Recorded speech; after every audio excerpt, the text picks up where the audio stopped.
ઠાકોરજીના માધ્યમથી રૂક્ષ્મણીજી થકી એક પુત્રનો જન્મ થયો, જેનું નામ પ્રદ્યુમ્નજી છે. પણ પ્રદ્યુમ્નજી જન્મા અને જન્મતાના એક જ દાડાના પ્રદ્યુમ્નજી હતા અને સમરાસુર પ્રદ્યુમ્નજીને સુતિકા ગ્રહમાંથી ઉપાડી લઈ ગયો અને સમુદ્રમાં ફેંકી દીધા. પણ વિધિની વક્રતા જુઓ, પ્રદ્યુમ્નજીને સમુદ્રમાં ફેંક્યા, મોટી કોઈ માછલી એને મોઢું ફાડ્યું અને બાળ આવ્યું, સીધું અંદર ઉતરી ગયું. થોડી જ સમયમાં એ માછલી જારમાં ફસાણી, માછલી વેચાણી, સમરાસુરના રસોડામાં ગઈ, ચીરાણી, જીવતું બાળક નીકળ્યું. વિચાર કરજો તમે, ભોમાંથી ભલકા નીકળે ને, તમે જોજો ક્યાંથી ક્યાં શું થાય. કર્મ કોઈને છોડતું નથી. હે રાણા,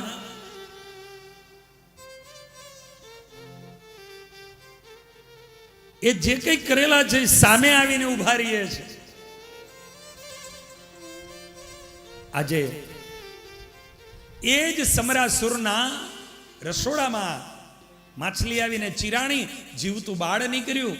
પણ રસોડામાં જે કામ કરતી હતી એ જે બાઈ, એને એમાં હેત થયું અને બાળકને મોટું કરે છે. અને એ બાળક મોટું થાય, 18 વર્ષની ઉંમરે પ્રદ્યુમ્નજી પહોંચે અને તેથી નારદજી ત્યાં આવે. નારદજી પ્રદ્યુમ્નજીને પરિચય આપે. તમે કોણ છો ખબર છે? નહીં. ભગવાન દ્વારિકાધીશ અને રૂક્ષ્મણીના તમે પુત્ર છો. અને કેમ તમે એના પુત્ર બનીને આવ્યા? તો કહે છે કે મહાદેવજીએ કામને જેથી બારીને ભસ્મ કર્યો, એની પત્ની રતિ રોતી રોતી મહાદેવજીની પાસે આવી. મહાદેવજીને દયા આવી. મહાદેવજીએ કીધું કે તારો પતિ પ્રત્યક્ષ ભગવાન કૃષ્ણ શાશ્વત કલ્પમાં જદી અવતાર લેશે અને તે દિવસે તને પ્રત્યક્ષ તારો પતિ મળશે. એ કામદેવ પોતે આજે પ્રદ્યુમ્ન બનીને આવ્યા હતા.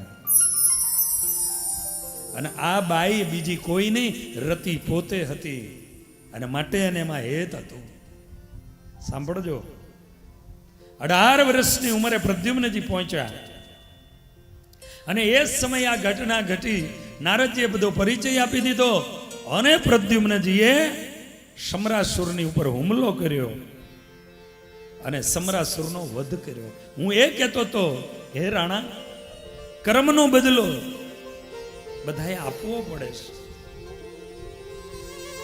આજે એક સુતિકા ગ્રહમાંથી બાળકને ઉઠાવે સમરાસુર અને દરિયામાં નાખી દે. એને એમ હતું કે હવે ક્યાં આવવાનો છે, પણ દરિયામાં નાખ્યું એટલે જ આવ્યું, નહીતર નો આવત. અને એટલા માટે દેખો, એટલા માટે એ કહે છે કર્મનો સંગાથી મારું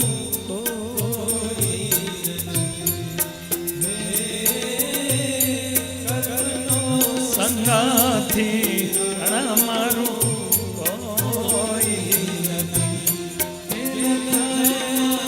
જુદા જુદા લે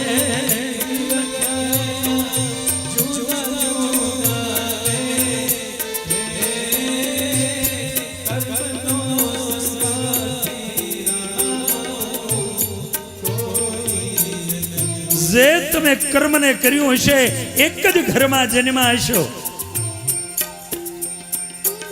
એક જ સરખો સગા બાપે બે દીકરાને ભાગ પાડી આપ્યા હશે. ભારતના કહેવાતા મુખ્ય ઉદ્યોગપતિની અંદર નજર કરો, એક ક્યાં ટોપે પહોંચે, બાપે બેને હરખું જ આપ્યું હતું, અને એક ક્યાં પહોંચે. અને એટલા માટે કહે, જે તમે વાવો છો ને એ જ તમે લણો છો. બાજરી ઉગાડી હોય અને હવે ઘઉંના ડુંડા લણવા હોય, ક્યાંથી મેર પડે બાપા? ભલે એક જ ઘરે આવ્યા હોય, પણ તમે જે આવ્યા છો તમારા કર્મોને લઈને આવ્યા.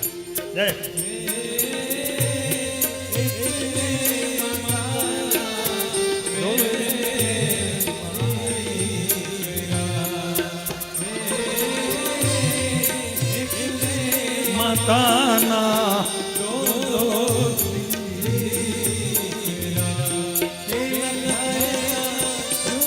જુદા લેખ લખ્યા,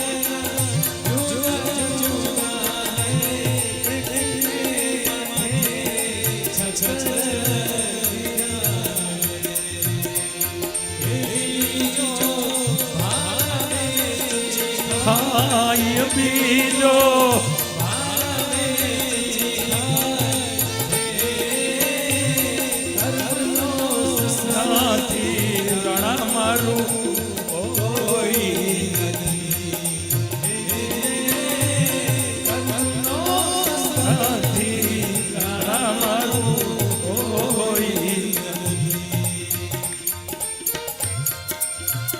અને એટલા માટે કદાચ પૂર્વ જન્મના કર્મો આપણા જે કોઈ હોય, પણ હવે જ્યારે આવો માનવ દેહ મળ્યો છે, આવો સત્સંગ મળ્યો છે, ત્યારે એવા કર્મ ન થાય કે છેલ્લી અવસ્થામાં આહુડા પાડવા પડે. એવા કર્મ ન કરવા પડે કે ફરીને દર્દ અને જીવનમાં દુઃખ આવે. એવા કર્મ કરીને હવે આગળ વધવું છે કે જેની સારી રીતે શાસ્ત્રોએ સંતોએ ગણના કરી છે, ત્યાં પૂગવું. જય હો.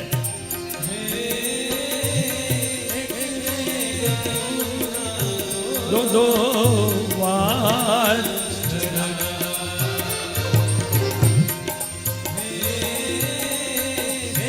રે ગાયો ના દો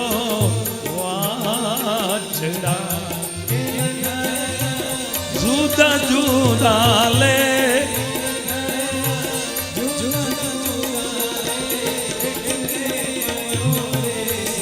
જીનો પોઠિયો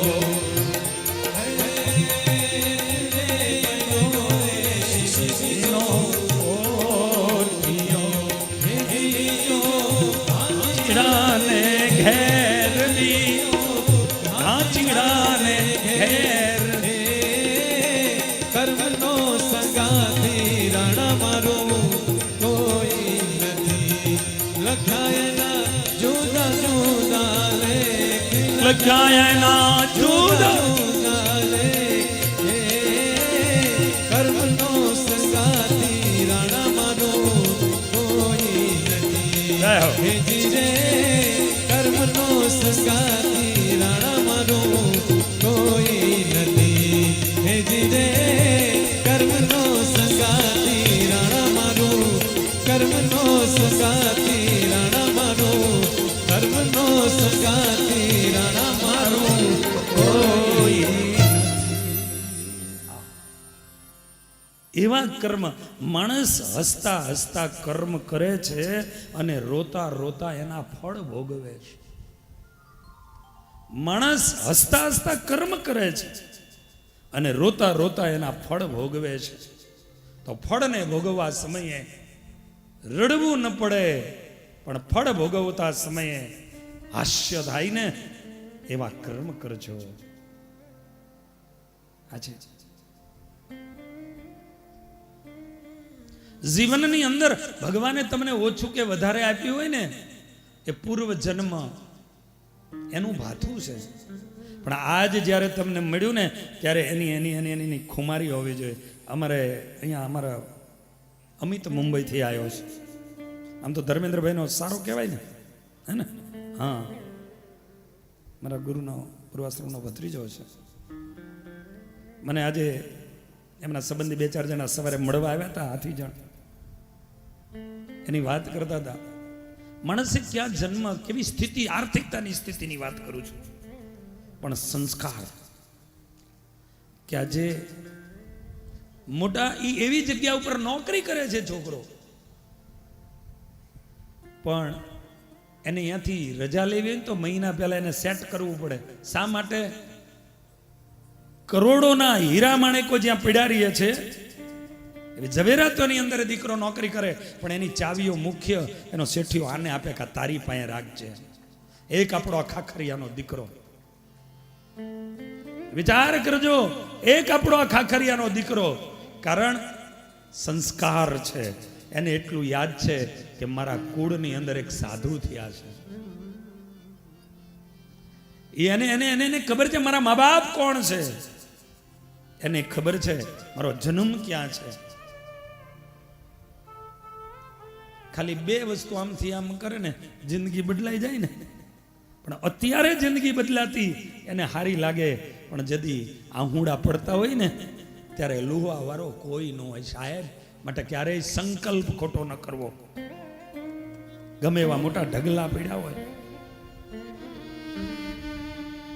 માણસને ખબર નથી હોતી કે શું કરવા જઈ રહ્યો છે અને શું કરતો હોય છે.